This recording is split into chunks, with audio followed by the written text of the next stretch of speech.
व्रत पर उत्सव अंक में अनंग त्रयोदशी, चैत्र मास की शुक्ल पक्ष की त्रयोदशी। चैत्र मास के शुक्ल पक्ष की त्रयोदशी अनंग त्रयोदशी कहलाती है। इस दिन व्रत करने से दाम्पत्य प्रेम में वृद्धि होती है तथा पति पुत्र आदि का अखंड सुख प्राप्त होता है। भविष्य पुराण के अनुसार चैत्र मास के शुक्ल पक्ष की त्रयोदशी को कामदेव रति और वसंत की पूजा करके दंपति सुख सौभाग्य तथा पुत्र की प्राप्ति करते हैं। ये व्रत इस तिथि को आरंभ करके वर्ष भर प्रत्येक त्रयोदशी को किया जाता है। इस व्रत को स्त्री पुरुष दोनों ही करते हैं। त्रयोदशी भगवान शंकर जी का भी प्रिय तिथि है और भगवान शंकर दाम्पत्य प्रेम के आदर्श माने जाते हैं। अतः इस दिन व्रत करने से दाम्पत्य प्रेम की अभिवृद्धि होती है। इस दिन प्रातःकाल अशोक की दातन करके स्नान करना चाहिए तथा व्रत का संकल्प लेना चाहिए। एक उत्तम कपड़े पर मदन देव की मोहक मूर्ति अंकित करके गंध पुष्प आदि से उसका पूजन करना चाहिए। पूजन में अशोक के पत्र और पुष्प चढ़ाने का विशेष विधान है। इसके बाद घी से बनाए हुए मोदकों का नैवेद्य लगाना चाहिए। नमो रामाय कामाय कामदेवस्य मूर्ते ब्रह्मा विष्णु शिव इंद्रानाम नमः क्षेमकराय वे। इसके बाद फलाहार या उपवास करके रात्रि जागरण करना चाहिए तथा दूसरे दिन पारण करना चाहिए। ब्राह्मण भोजन करा करके अनंग प्रतिमा या चित्र का पूजा सामग्री सहित दान करना चाहिए। महाराष्ट्र तथा बंगाल में इस व्रत का विशेष प्रचलन है। व्रत पर उत्सव अंक में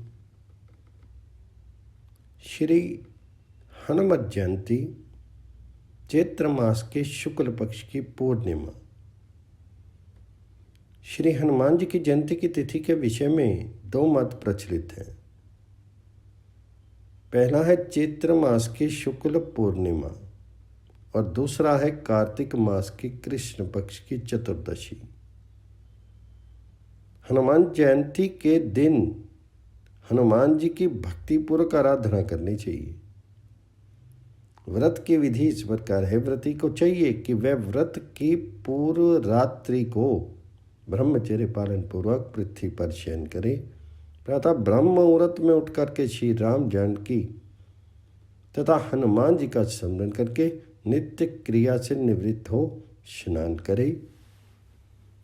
हनुमान जी की प्रतिमा की प्रतिष्ठा करके सविधि षोडशोपचार पूजन ओम हनुमते नमः मंत्र से करे। इस दिन वाल्मीकि रामायण अथवा तुलसीकृत श्री रामचरितमानस के सुंदरकांड का या हनुमान चालीसा के अखंड पाठ का आयोजन करना चाहिए। हनुमान जी का गुणगान भजन एवं कीर्तन करना चाहिए। श्री हनुमान जी के विग्रह का सिंदूर से श्रृंगार करना चाहिए। नैवेद्य में गुड़, भीगा चना या भुना चना तथा बेसन का लड्डू रखना चाहिए।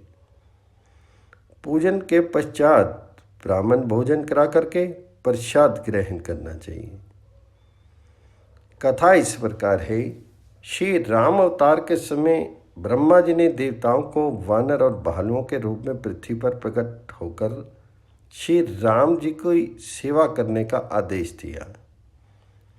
इससे उस समय सभी देवता अपने अपने अंशों से वानर और भालुओं के रूप में उत्पन्न हुए। इनमें वायु के अंश से स्वयं रुद्र अवतार महावीर हनुमान जी ने जन्म लिया था। इनके पिता वानरराज केसरी और माता अंजना देवी थी। जन्म के समय इन्हें क्षुधा पीड़ित देख करके माता अंजना वन में फल लाने चली गई। उधर सूर्योदय के अरुण बिंब को फल समझ करके बालक हनुमान ने छलांग लगाई और पवन वेग से जा पहुंचे सूर्यमंडल। उस दिन राहु भी सूर्य को ग्रसने के लिए सूर्य के समीप पहुंचा हुआ था। हनुमान जी ने फल प्राप्ति में अवरोध समझ करके उसे धक्का दिया तो वह घबरा करके इंद्र के पास पहुंचा। इंद्र ने सृष्टि की व्यवस्था में विघ्न समझ करके बालक हनुमान पर वज्र का प्रहार किया, जिससे हनुमान जी की बाईं ओर की ठुड्डी हनु टूट गई। अपने पुत्र पर वज्र के प्रहार से वायुदेव अत्यंत क्षुब्ध हो गए और उन्होंने अपना संचार बंद कर दिया। वायु ही प्राण का आधार है। वायु के संचरण के अभाव में समस्त प्रजा व्याकुल हो उठी। समस्त प्रजा को व्याकुल देकर के प्रजापति पिता में ब्रह्मा सभी देवताओं को लेकर के वहां गए, जहां अपने मूर्छित शिशु हनुमान को लिए वासुदेव बैठे थे। ब्रह्मा जी ने अपने हाथ के स्पर्श से शिशु हनुमान को सचेत किया। सभी देवताओं ने उन्हें अपने अस्त्र शस्त्रों से अवध्य कर दिया। पितामह ने वरदान देते हुए कहा, मारुत, तुम्हारा ये पुत्र शत्रुओं के लिए भयंकर होगा। युद्ध में इसे कोई जीत नहीं सकेगा। रावण के साथ ही युद्ध में अद्भुत पराक्रम दिखा करके यह श्री राम जी की प्रसन्नता का संपादन करेगा।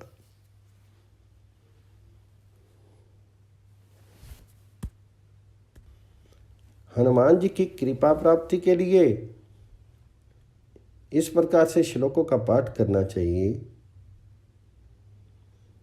जय यति बलो रामो लक्ष्मणश्च महाबला, राजा जयति सुग्रीवो राघवेन अभिपालिता, दासो अहम कौशलेन्द्रस्य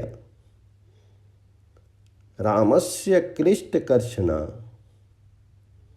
हनुमान शत्रु सैन्यानाम निहंता मारुत आत्मजा, न रामन शस्त्रम में युद्धे प्रतिबलम भवेत्, शिराभिश्च परहरता पादपैश्च सहस्त्रशा, अर्दित्वा पुरीं लंका अभिवाद्य च मैथिलीं,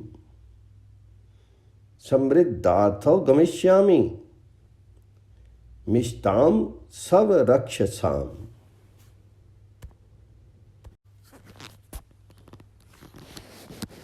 व्रत पर उत्सव अंक में सौभाग्यशयन व्रत, चैत्र मास के शुक्ल पक्ष की तृतीया।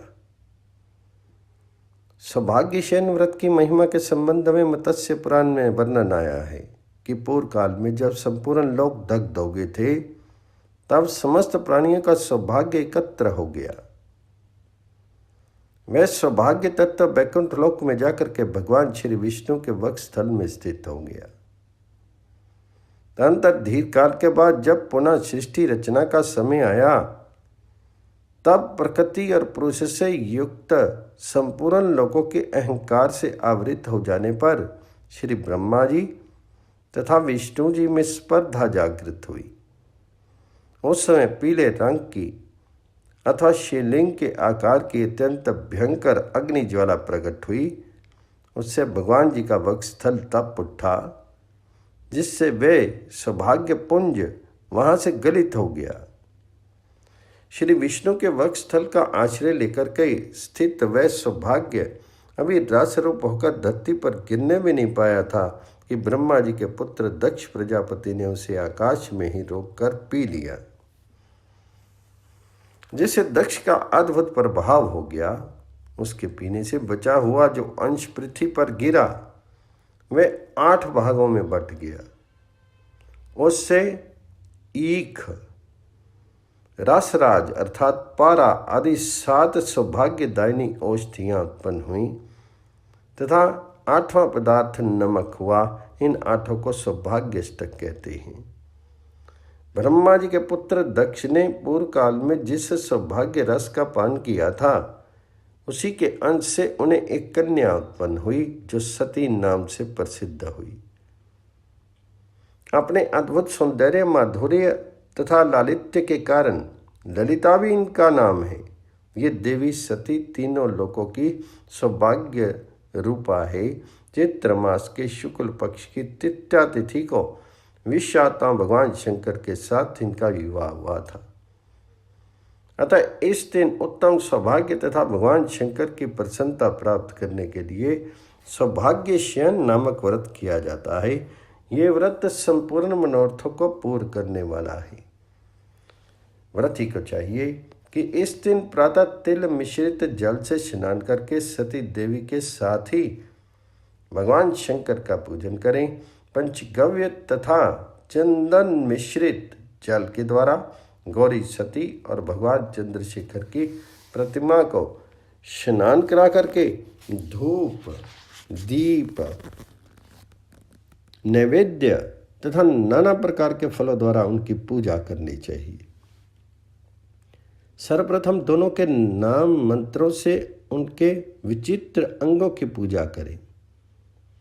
पाटलाय नमस्तुते शिवाय नमः। इन मंत्रों से क्रमशः पार्वती और शिव के चरणों का, ज्याय नमः शिवाय नमः से दोनों की घुटियों का, त्रिगुणाय रुद्राय नमः भवानी नमः से पिंडलियों का, भद्रेश्वराय नमः विजयाय नमः से घुटनों का, हरिकेशाय नमः वरदाय नमः से उर्वों का, शंकराय नमः ईशाय नमः से दोनों के कटी भाग का, कोटव्ये नमः शूलने नमः से कुक्षी भाग का, शूलपाने नमः मंगलाय नमः से उदर का, सर्वात्मने नमः ईशान्य नमः से वक्षस्थल का, वेदात्मने नमः रुद्रान्य नमः से कंठ का, त्रिपुरधनाय नमः अनंताय नमः से दोनों हाथों का, त्रिलोचनाय नमः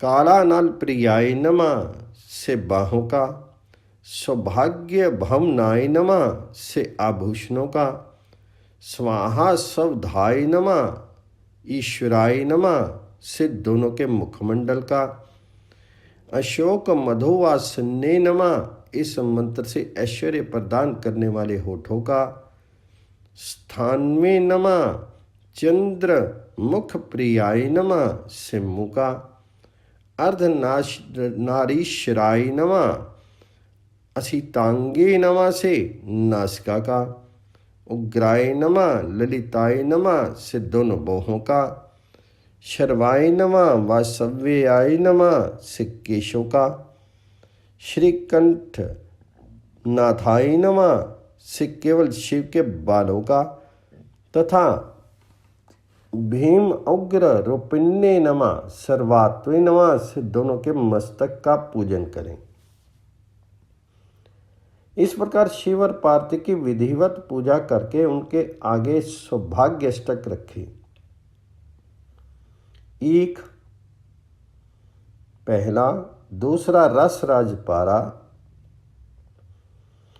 तीसरा शेम, चौथा शाली या अघानी राजधान्य, पांचवा गोशीर, छठा कुसुम्ब कुसुम नामक पुष्प, सातवां कुमकुम केसर तथा आठवां नमक। इन 8 वस्तुओं को देने से सौभाग्य की प्राप्ति होती है, इसलिए इनकी सौभाग्य अष्टक संज्ञा है।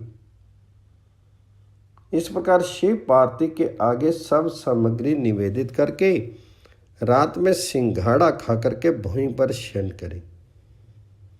फिर प्रातः उठ करके स्नान और जप करके पवित्र होकर के माला वस्त्र और आभूषणों के द्वारा ब्राह्मण दंपति का पूजन करें। इसके बाद सौभाग्य अष्टक सहित शिव और पार्वती की स्वर्णमय प्रतिमाओं की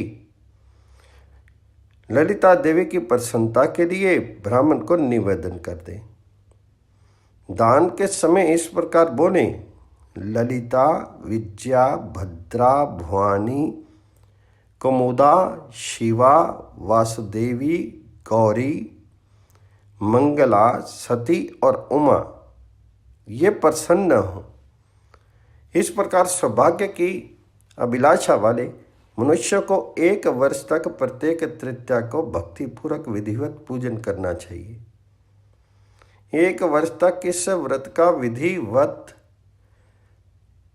अनुष्ठान करके पुरुष स्त्री या कुमारी भक्ति के साथ शिव जी की पूजा करे। व्रत की समाप्ति के समय संपूर्ण सामग्रियों से युक्त शैया, शिव पार्वती की स्वर्णिम प्रतिमा, बैल और गौ का दान करे। कृपणता छोड़ करके दृढ़ निश्चय के साथ भगवान जी का पूजन करे। जो स्त्री इस प्रकार उत्तम सौभाग्य शयन नामक व्रत का अनुष्ठान करती है उसकी कामनाएं पूर्ण होती हैं, अथवा यदि वह निष्काम भाव से इस व्रत को करती है तो उसे नित्य पद की प्राप्ति होती है। प्रति मास इसका आचरण करने वाला पुरुष यश और कीर्ति को प्राप्त करता है। जो 12, 8 या 7 वर्षों तक सौभाग्य शयन व्रत का अनुष्ठान करता है वह शिवलोक प्राप्त करता है। व्रत पर उत्सव अंक में राजस्थान का अनूठा महोत्सव गणगौर चैत्र मास के कृष्ण पक्ष की प्रतिपदा से लेकर चैत्र मास के शुक्ल पक्ष की तृतीया तक देवादिदेव भगवान शंकर की अर्धांगिनी भगवती पार्वती की पति भक्ति की कोई क्षमता नहीं। दाम्पत्य जीवन में विशुद्ध प्रेम का स्तोत्र शंकर पार्वती में पूर्ण रूप में अनुस्यूत है। अहंकारी दक्ष प्रजापति द्वारा संपादित यज्ञ अनुष्ठान में अपने पति सदाशिव का अपमान सती से सहन नहीं हुआ। उन्होंने यज्ञ स्थल में ही अपने उपस्थित देवगणों एवं ऋषि गणों के समक्ष योग अग्नि द्वारा अपने शीर का दाह कर दिया। पौराणिक आख्यान बताते हैं कि सती ने पुनः पर्वतराज हिमालय के घर जन्म धारण किया तथा वे पार्वती इस नाम से जानी गई। देवऋषि नारद द्वारा प्रोत्साहित अपने पूर्व जन्म के पति शिव की आराधना और कठिन तपस्या द्वारा पुनः पति रूप में प्राप्त करने का निश्चय करके उन्होंने सभी को आश्चर्यचकित कर डाला। माता द्वारा तपस्या का निषेध किए जाने पर उन्हें उमा नाम से भी जग जानता है। उनकी घोर तपस्या से प्रसन्न होकर आशुतोष शंकर ने उन्हें अर्धांगिनी रूप में स्वीकार किया। दाम्पत्य प्रेम के उच्च आदर्श की शिक्षा देने हेतु तो शिव पार्वती के रूप में ईश्वर गौरी की पूजना का विधान विशेष रूप से राजस्थान में ईश्वर गणगौर के महोत्सव रूप में बड़ी ही श्रद्धा से संपन्न होता आया है। यह गौर पूजा सौभाग्यवती स्त्रियों और कन्याओं का विशेष त्यौहार है। राजस्थान में कन्याओं के विवाह उपरांत प्रथम चैत्र मास के शुक्ल पक्ष की तृतीया तक गणगौर का पूजन करना आवश्यक कर्तव्य समझा जाता है। वे होलिका दहन की भस्म और तालाब की मिट्टी से ईश्वर गौर की प्रतिमाएं बनाई जाती हैं। उन्हें वस्त्र अलंकारों से सज्जित करके घर के चौक में स्थापित करके श्रद्धापूर्वक उनकी पूजा करती हैं।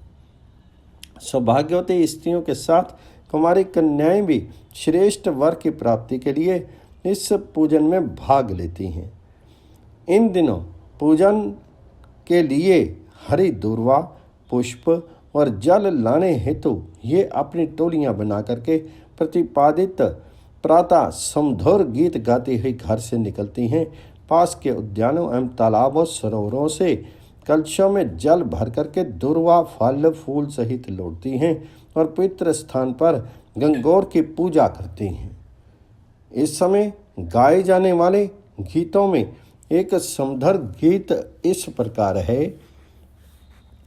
बाड़ी वाला बाड़ी खोल, बाड़ी की किवाड़ी खोल, छोरियां आई दुकान, जे कुन जी की बेटी छो कुनारी जी भैया छो के तुम्हार नाम छे। महे ब्रह्मा जी री बेटी छा ईश्वर दास की भैन छा सेवा मारो नाम छा। बाड़ी वाला बाड़ी खोल बाड़ी की किवाड़ी खोल। गौरी की प्रार्थना के साथ उन कन्याओं के गीत में वासंतिक प्रेम अनुराग भी देखने में आता है। जैसे गौर ए गन गौर माता खोल की बाड़ी, बाहर ऊंची रोबा पूजन वाली। पूजो ए पुजावो बाई क्या फल मांगो, अन्न मांगा धन मांगा लाछ मांगा लक्ष्मी। जल हर जानी का कल मांगा राता देई भाई। कान कंवर सो वीरो मांगा राई सी भुजाई। ऊंट चढ़ियो बहनोई मांगो चुड़ ला वाली बहना। एक दूसरे गीत में भी वे गाती हैं, गोरी तिहारेड़ा देश में जी चोखी सी मेहंदी होए। सो मह लाई थी पूजता जी सो म्हारी अविचल होए। गौरी तिहाड़े टा देश में जो चोखी सो काजल होए। चोखे सो गहना होए चोखे सो कापड़ होए। सो में परियो थो पूजन ताजी सो महारे अविचल होए। गंगौर की पूजा के अनेक अवसरों के गीतों की प्रमुख पंक्तियां, जिनमें कुमारी कन्याएं परिवार के प्रति अपनी कोमल भावों को इस प्रकार व्यक्त करती हैं। ईसर दास लाया 6 घनघोर, प्याला पीती आव 6 घनघोर। मूजरा करता आव 6 राठौर, तथा मारी गोर तिसाई और राज घुटियारी मुकुट करो। मारी गोरा ना पानीड़ो प्याईस ओ राज घाट थरी मुकुट करो। ईसर दास बीरा को कागसियो महे मोल लोस लायो राज। कागसियो बाई के सिर चढ़ियो जी राज।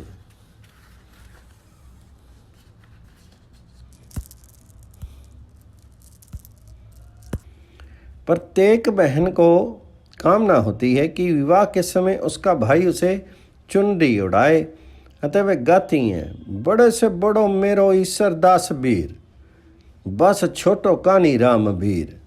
भाव मिला वाह मेरो ईसर दास बीर, चुनरी उड़ा वाह मेरो कानी राम बीर। इस प्रकार वह गाती हैं, ईसर दास जी ओ माँ डल्यो गनगौर, कानी राम जी ओ माँ डल्यो गनगौर। रोमा की भाभी पूज्यल्यो गनगौर, सुहागन रानी पूज्यल्यो गनगौर। थारो ईसर मारी गनगौर, गौर मचा वा रम झोल, सुहागन रानी पूज्यल्यो गनगौर। व्याचल वर्ष अर्थात विवाह वाले वर्ष की गंगौर को प्रत्येक विवाहित अपनी 6, 8, 10 संज्ञक अन्य अविवाहिताओं के वरण पूर्वक साथ लेकर के ईश्वर गौर की पूजा करती हैं। उस सौभाग्यवती विवाहिता को मिला करके कुल लकड़ियों की संख्या 7, 9 या 11 तक हो सकती है। ये पूजा क्रम चैत्र मास के कृष्ण पक्ष की प्रतिपदा से आरंभ होकर के चैत्र मास के शुक्ल पक्ष की तृतीया तक रहता है। पूजा के समय के कुछ एक गीत इस प्रकार भी गाए जाते हैं। गौर गौर गोमती ईश्वर पूजे पार्वती, पार्वती का आला गोला लारो 6 सोना का टीका। और अपने पीहर से आए हुए भाइयों के प्रति वे कैसे भाव प्रदर्शित करती हैं। मारो भाई हिमल्यो खेमल्यो, लाडू ले आयो पेड़ा ले आयो, संघाड़ा की सेवा ले आयो। झरझराती जलेबी ले आयो, ओड़ा वाले चूंदी ले आयो। मारो भाई हिमल्यो खेमल्यो। चैतमास की शुक्ल पक्ष की तृतीया को प्रातःकाल की पूजा के बाद तालाब, सरोवर, बावड़ी या कुएं पर जाकर के मंगल गान सहित गणगौर की प्रतिमाओं का विसर्जन किया जाता है। गंगौर की विदाई अथवा विसर्जन का दृश्य देखने योग्य होता है। उस समय कन्याएं एवं विहिताएं वस्त्र आभूषणों को धारण करके सुसज्जित होकर उनमें भाग लेती हैं। ईश्वर गंगौर की प्रतिमाओं के जल में विसर्जित किया जाता है। राजस्थान के राजघरानों की ओर से इसी चैत्र मास के शुक्ल पक्ष की तृतीया को ईश्वर और गौरी की विशाल काष्ठ प्रतिमाओं को वस्त्र आभूषणों द्वारा सज्जित करके उनकी सवारी निकाली जाती है। यथास्थान सरोवर या तालाब के किनारे महोत्सव मनाने के बाद उन्हें गीत गाते हुए पुनः राज प्रसादों में स्थापित किया जाता है। गौरी को सुंदर वस्त्र आभूषणों से सज्जित किया जाता है। ईश्वर को ढाल तलवार धारण करा करके वीर वेश युक्त बनाया जाता है। गंगौर की सवारी में राजघरानों के सरदार अपने दरबारियों, राजकीय अधिकारियों और पूरे लवाजिम सहित सम्मिलित होते हैं। गाजे बाजों के साथ इन राजघरानों की राजधानियों जयपुर, उदयपुर, जोधपुर, कोटा, बूंदी, झालावाड़ आदि के सवारियों के दृश्य विशेष दर्शनीय बन जाते हैं। स्थानीय लोगों के साथ आसपास की ग्रामीण जनता भी इसमें बड़ी संख्या में एकत्र होकर के भाग लेती है। ऐसे समय में अच्छे खासे मेलों जैसा वातावरण वहाँ बन जाता है। कहीं कहीं यह उत्सव 3-4 दिनों तक चलता रहता है। लोक संस्कृति मुखर हो उठती है।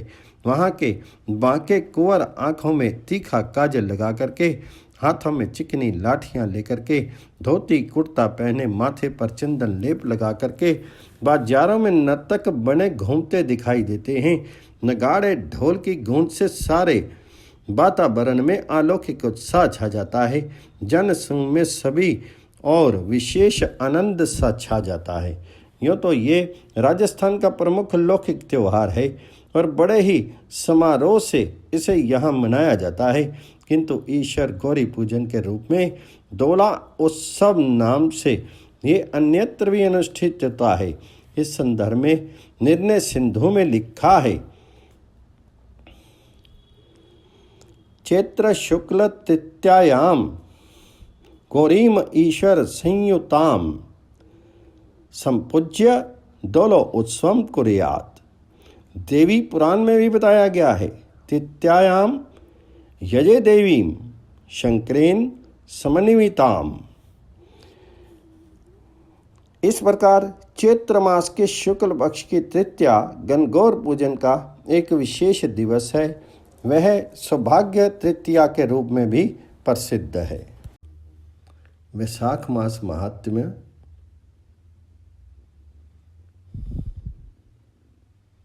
न माधव समम आसो न कृतेन युगम समम न च वेद समम शास्त्रम न तीर्थ गंगा समम। वैशाख के समान कोई मास नहीं है, सतयुग के समान कोई युग नहीं है, वेद के समान कोई शास्त्र नहीं है और गंगा जी के समान कोई तीर्थ नहीं है। वैशाख मास अपने कतिपय वैशिष्ट्य के कारण उत्तम मास है। नारद जी ने अम्बरीश से कहा, वैशाख मास को ब्रह्मा जी ने सब मासों में उत्तम सिद्ध किया है। वह माता की भांति सब जीवों को सदा अभीष्ट वस्तु प्रदान करने वाला है। धर्म, यज्ञ, क्रिया और तपस्या का सार है। संपूर्ण देवताओं द्वारा पूजित है। जैसे विद्याओं में वेद विद्या, मंत्रों में प्रणव, वृक्षों में कल्पवृक्ष, धेनुओं में कामधेनु, देवताओं में विष्णु, वर्णों में ब्राह्मण, प्रिय वस्तुओं में प्राण, नदियों में गंगा जी, तेजों में सूर्य, अस्त्र शस्त्रों में चक्र, धातुओं में स्वर्ण, वैष्णव में शिव तथा रत्नों में कौस्तुभ मणि उत्तम है। उसी प्रकार धर्म के साधनभूत महीनों में वैशाख मास सबसे उत्तम है। भगवान विष्णु को प्रसन्न करने वाला इसके समान दूसरा कोई मास नहीं है। जो वैशाख मास में सूर्य उदय से पहले स्नान करता है, उससे भगवान विष्णु निरंतर प्रीति करते हैं। पाप तभी तक गरजते हैं जब तक जीव वैशाख मास में प्रातःकाल जल में स्नान नहीं करता। राजन, वैशाख के महीने में सब तीर्थ देवता आदि तीर्थ के अतिरिक्त बाहर के जल में भी सदैव स्थित रहते हैं। भगवान विष्णु की आज्ञा से मनुष्यों का कल्याण करने के लिए वे सूर्य उदय से लेकर के 6 दंड के भीतर वहां उपस्थित रहते हैं। वैशाख मास सर्वश्रेष्ठ मास है और शेषाई भगवान विष्णु को सदा प्रिय है। सब दानों से जो पुण्य होता है और सब तीर्थों में जो फल होता है, उसी को मनुष्य वैशाख मास में केवल जल दान करके प्राप्त कर लेता है। जो जल दान में असमर्थ है, ऐसे ऐश्वर्य की अभिलाषा रखने वाले पुरुष को उचित है कि वह दूसरे को प्रबोध करे, दूसरे को जल दान का महत्व समझाए। ये सब दानों से बढ़कर के हितकारी है। जो मनुष्य वैशाख मास में मार्ग पर यात्रियों के लिए प्याऊ लगाता है, वह विष्णु लोक में प्रतिष्ठित होता है। श्रेष्ठ प्रपादान, पौंसला या प्याऊ देवताओं, पितरों तथा ऋषियों को अत्यंत प्रीति देने वाला है। जिसने प्याऊ लगाकर रास्ते के थके मादे मनुष्य को संतुष्ट किया है, उसने ब्रह्मा, विष्णु और शिव आदि देवताओं को संतुष्ट कर दिया है।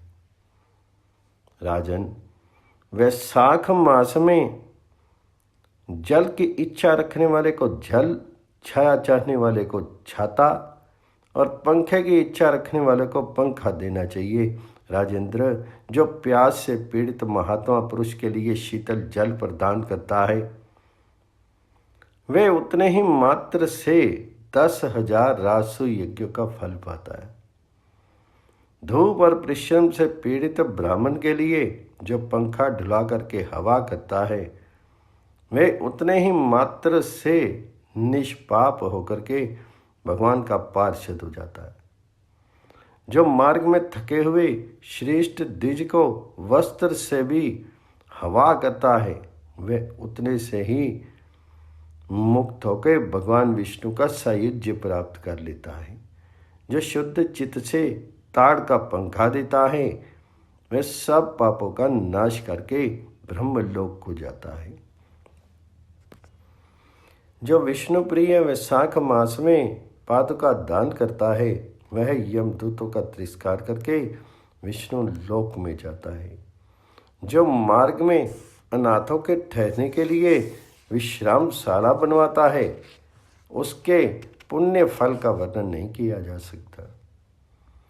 मध्याह्न में आए हुए ब्राह्मण अतिथि को यदि कोई भोजन दे तो उसके फल का अंत नहीं है। वैशाख में तेल लगाना, दिन में सोना, कांसे पात्र में भोजन करना, खाट पर सोना, घर में नहाना, निषिद्ध पदार्थ खाना, दोबारा भोजन करना तथा रात में खाना, ये 8 बातें त्याग देनी चाहिए। जो वैशाख में व्रत का पालन करने वाला पुरुष पद्म के पत्ते पर भोजन करता है, वह सब पापों से मुक्त हो जाता है और विष्णु लोक में जाता है। जो विष्णु भक्त पुरुष वैशाख मास में नदी स्नान करता है, वह 3 जन्मों के पापों से निश्चय ही मुक्त हो जाता है। जो सूर्योदय के समय किसी समुद्रगामिनी नदी में वैशाख स्नान करता है, वह 7 जन्मों के पापों से तत्काल छूट जाता है। सूर्यदेव के मेष राशि में आने पर भगवान विष्णु के उद्देश्य से वैशाख मास स्नान का व्रत लेना चाहिए। स्नान के अनंतर भगवान विष्णु की पूजा करनी चाहिए। स्कंद पुराण में आया है कि महिरथ नामक एक राजा था, जो कामनाओं में आसक्त तथा जितेंद्रिय था। वह केवल वैशाख स्नान के संयोग से वैकुंठ धाम को प्राप्त हुआ। वैशाख मास के देवता भगवान मधुसूदन हैं। उनसे इस प्रकार की प्रार्थना करनी चाहिए। मधुसूदन देवेश वैशाखे मेषगे रवो प्रातःस्नानं करिष्यामि निर्विघ्नं कुरु माधव। हे मधुसूदन, हे द्विशर माधव, मैं मेष राशि में सूर्य के स्थित होने पर वैशाख मास से प्रातः स्नान करूंगा। आप इसे निर्विघ्न पूर्ण कीजिए। तत्पश्चात मंत्र पढ़ के इस प्रकार से अर्घ्य देना चाहिए। वैशाखे मेष के भानौ प्रातः स्नान प्रायण अर्ध्यम ते अहम प्रदास्यामि गृहान मधुसूदन। मेष की संक्रांति। जब सूर्य मीन राशि से मेष राशि में संक्रमण करते हैं तब ये काल मेष संक्रांति कहलाता है और तब से सौर वैशाख मास की प्रवृत्ति होती है। इसी संक्रांति को भगवान सूर्य उत्तरायण की आधी यात्रा पूर्ण करते हैं। बंगालवासी इसे नववर्ष के रूप में मनाते हैं। इस संक्रांति को धर्म घट का दान, स्नान, तिलों द्वारा पितरों का तर्पण तथा मधुसूदन भगवान जी के पूजन का विशेष महत्व है। पद्म पुराण के अनुसार तीर्थे चानोदिनम स्नानम तिलश्च पितृतर्पणम दानम धर्म घटादीनाम मधुसूदन पूजनम माध्वे मासी कुर्वती मधुसूदन संतुष्टितम। मेष की संक्रांति में 10 घड़ी 4 घंटे पहले से 10 घड़ी 4 घंटे बाद तक 8 घंटों का पुण्य काल बढ़ता है। मेष चक्र में प्राकपरा 10 घड़ी का पुण्य काला 15 घड़ी पूर्व तथा 15 घड़ी बाद का पुण्य काल भी बताया गया है। यदि रात्रि में सूर्य की संक्रांति हो तो दिन के आधे में स्नान और दान कहा गया है। वशिष्ठ जी के वचन से रात में सूर्य की संक्रांति होने पर दिन में उसकी क्रिया करें। विष्णु स्मृति में मेष संक्रांति पर प्रातः स्नान महापातक का नाश करने वाला बताया गया है। तुला मकर मेषेषु प्रातः स्नानम विधीयते हविष्यम ब्रह्मचर्यम च है महापातक नाशनम। इस दिन सत्तुदान की भी विधि है।